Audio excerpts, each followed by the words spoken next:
This is the year of Luke, and so we have the Luke text this morning. There's some key pieces that we get in Luke, but not in the reading that we have for today. As we will often say on Easter, it seems like if you're going to claim there's a resurrection, it would be good to have the guy show up in the reading, right? But he doesn't show up in the reading. Now in Luke, a few verses further on, we will see Jesus appearing to the disciples and others. But this morning, we get kind of the Mark version in some ways, where they go to the tomb and they find it empty. Now, I want to set the stage for this a little bit, because when we think of Easter today, we're worried about food, and we're worried about whether these clothes are clean or still fit, and do I need something new to wear, and have I freshened up the flowers, and have we done all of the things? But the first Easter was a little different. You can imagine that there was this brutal and, dare we say, extrajudicial, perhaps, a word that floats around in these days, trial of sorts, if you want to call it that, when you drag somebody in the dark of night to the guy who used to be the high priest. And then Jesus is executed by the state. Law and order and religious leadership combined together for the death of Christ. Now, you can imagine there was this kind of flailing around to understand what should be done, what should we do with the body, but think about this piece of it. If we were back then, the character that we would be playing in the drama probably is not Jesus. And so we would be one of the other people around, like maybe Peter's neighbor or something like that. And the question we might be asking ourselves at this point is, the whole Roman imperial machine has done what the Roman imperial machine does. And do you want them to know you were there? Do you want them to know that you were associated with him? Somebody who was killed through no real process at all. Certainly no, I'll throw out other words like due process or other things like this. This sense that you don't want to be anywhere near that. Because as human beings, we know that when somebody dies, the story ends there, right? The end. We thought it was going to be great, but then he was crucified, and it was time to get out of town, right? But I want to focus on some things in the text that are very consistent for us. In all four of the Gospels, there are a lot of things that are different about the Easter account. Mark, even reading through to the end of his book, never produces Jesus. It's crazy. The other Gospels do, but not as a part necessarily of the Easter text, like this morning's reading from Luke. We hear all of these things that are different, but one thing is consistent in all four readings. The first people to the tomb, the first witnesses of the resurrection in all four Gospels are women. That is not an accident. All throughout the Gospels, Jesus has been approaching society, the religious leadership and others, and saying, look, I see your nice social hierarchy here. It would be a shame if something happened to it, right? It would be a shame.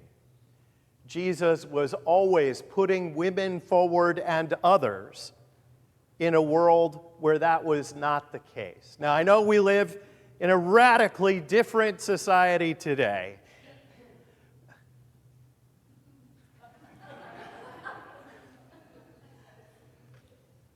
But you get the idea. One of the things, to put an even finer point on it, is that had there been a legitimate trial, women were not allowed to be witnesses in a legal proceeding. And so what do we get from the Gospels? Let's make sure all of the original witnesses are women. Do you notice how contrary this is? The women go back and say, "You'll never guess. The tomb is empty." And Peter says, "Nah, I'm not buying it." And then he runs and sees that the women were right. There is a sense, as we wrestle with issues of what is the role of women in the church. In our tradition, if you're not familiar, women are the presiding bishop and frequently preacher here at Grace Lutheran Church. When we think of the role of women in this regard, there is a phrase that we use. The word apostle means sent one who is sent with the good news of Jesus Christ. And the women at the tomb, Mary Magdalene and others, are often referred to as the apostles to the apostles, the ones without whom we would have no knowledge of the resurrection. God is doing something unexpected. Now, the other piece that I want to touch on, that we often talk about, maybe not as much as we should, is that if you have ever been to a funeral where you might go to the cemetery and we see a hole in the ground and we see a coffin that is lowered into it, we see earth poured on top of it. If we were to go back the next day and see that it was dug up again and that the casket was open, I don't think we would immediately leap to the idea that a resurrection had happened, right? I think most of us in our heads would be very confused, very concerned, but might come up with 4 or 5 or 9 or 10 scenarios that might account for this. What does it mean to understand God's sense of new life in our world when we are so embedded with the idea that death has the last word? We don't know a narrative to our own physical experience that deviates from that story. One of the things as we move through Holy Week is we land on what are referred to as the Great 3 Days. The Triduum, Triduum, the 3 days in Latin. We begin at sunset because of the Jewish tradition. On Maundy Thursday to sunset on Good Friday. Sunset on Good Friday to sunset on Holy Saturday. Sunset on Holy Saturday to this evening, sunset on Easter Sunday, which, carry on with Luke. Find that Bible in your house and read the story of the road to Emmaus, the Easter evening story.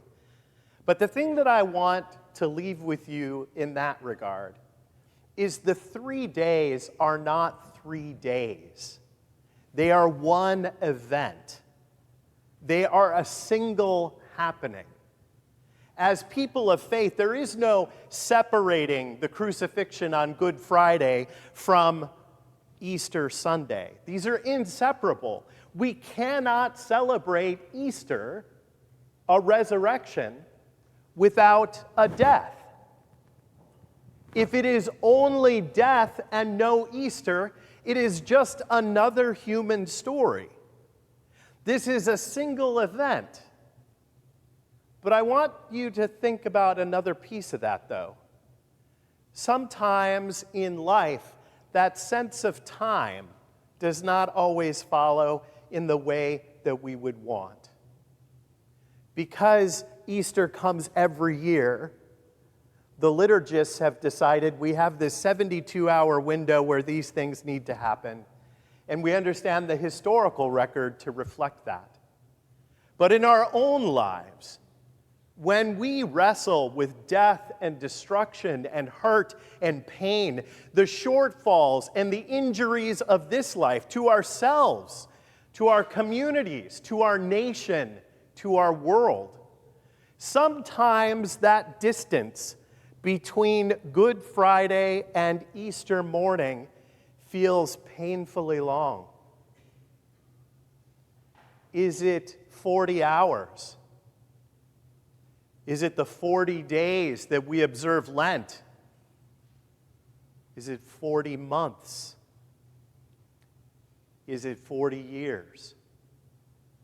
Sometimes Good Friday feels like it lingers in our bones in a way that keeps us from the kind of sleep that we know that we need.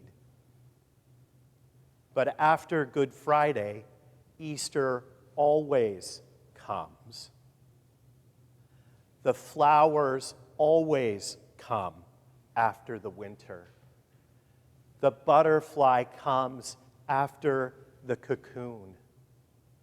There is life after death. There is life and hope, and I think as human beings, where we don't expect it, or perhaps to put a finer point on it, where we expect to not see it. That is where Christ works. Amen.